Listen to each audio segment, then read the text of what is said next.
hey, hey, look, listen, hey, hey, hey, hey, listen, listen, hello, hey, hey, hey. It's time for part 3.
The close of the 16-bit era was kind of a sad time for gamers. Sure, the games were not technologically advanced, but they still held a lot of charm to them, and they are remembered as being timeless, even more so than the classic 8-bit series that started the entire trends. With that being said, though, as is the trend with technology, it does push forward towards a never-ending finish line.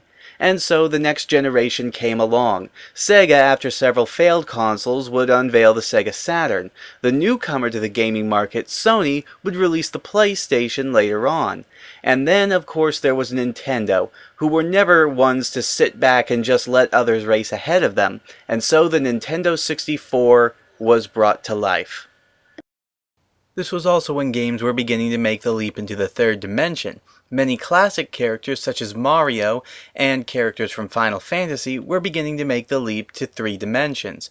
With that in mind, it seemed like the perfect time to bring Zelda in as well, and that's when they released what many consider to be the opus of the Zelda series. Much like the way Link to the Past had been a huge step up since the first 2 Zelda games, Ocarina of Time was again a massive leap forward for Nintendo. But then again, it kind of had to be at this point. Nintendo was fighting tooth and nail to hold on to their title of the monolith of the gaming world. And what better way to prove yourself than with a tried and true example of gaming greatness such as Zelda.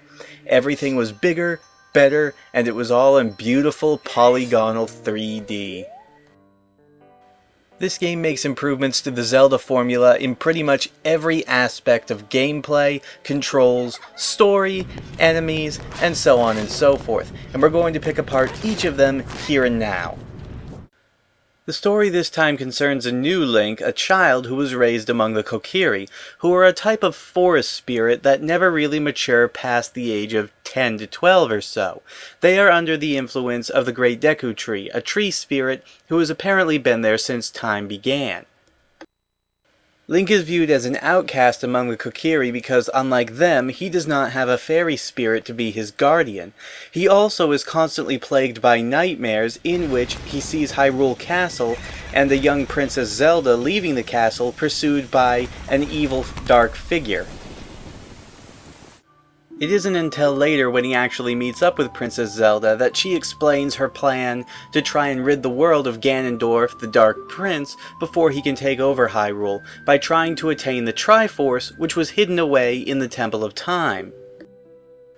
In terms of storytelling, it does follow all the standard tropes of a Zelda game, but the narrative is actually much deeper, with quite a bit of background to it, including more background for the characters and the world of Hyrule, and it's presented in a much more aesthetically pleasing way. I mean, come on, it's in 3D now. In terms of character, this game also makes several huge leaps forward. For example, Ganondorf in pretty much every other game up to this point had been the main source of evil, but you never met him until the very end of the game. People talked about him, but you never came face to face with him until the final confrontation.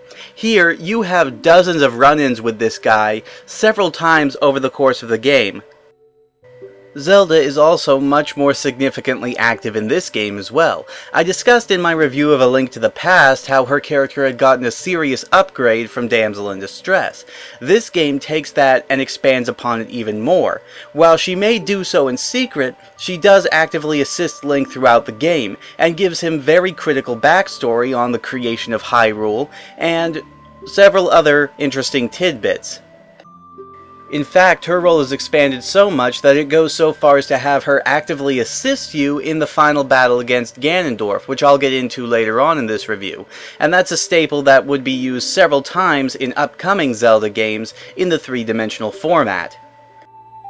Unfortunately, this game is also notorious for introducing us to one of the most annoying characters in Zelda history. Navi. Hello! Shut up, shut up, shut up! I'm not sure what the thought process behind this character was, but I think it was something like this. The creators of the game wanted Link to have some sort of sidekick or assistant that would be able to help the player keep track of their goals, remind them of where they should go if they ever forgot. But she just comes off as extraordinarily annoying, constantly chirping, "Hey, look, listen, hello!"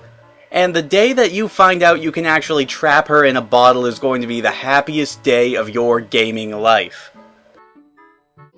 While it is true that her ability to analyze enemies for their weaknesses was useful sometimes, every time she starts harping on a new game mechanic or a specific enemy that you need to fight, usually whatever she's pointing out should be obvious to the player if they have any common sense or have at least read the manual. She's completely useless in my opinion, and not necessary at all, other than to be some sort of voice for Link since he's apparently mute in every single game. There are also several minor characters that make recurring appearances throughout the entire story, and a majority of them even have names.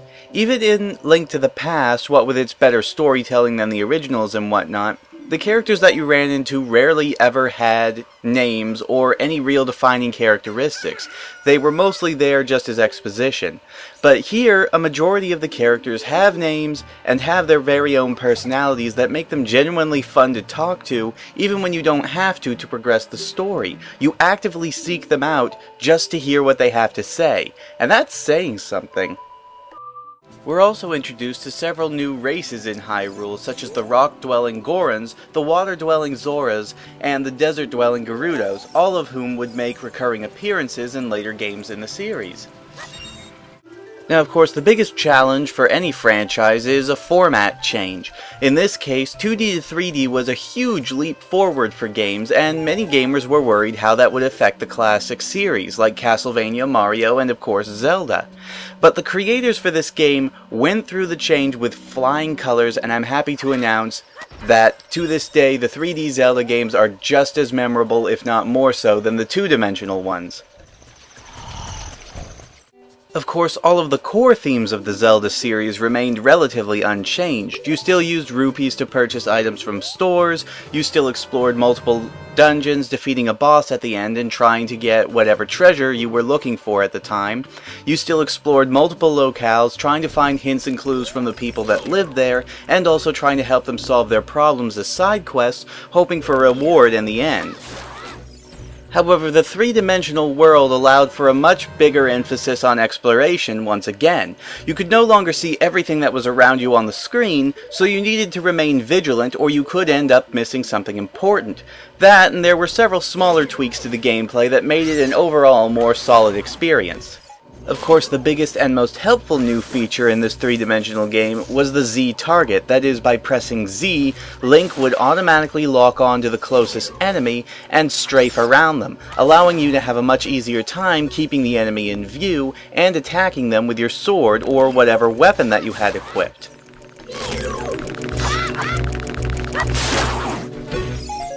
Of course, the other reason this is important is because of the shield. In the original 3 games, Link's shield was always active, provided that you weren't using an item from your inventory or the sword. He would always automatically raise the shield to defend against basic attacks, and later on in the game, magical attacks as well.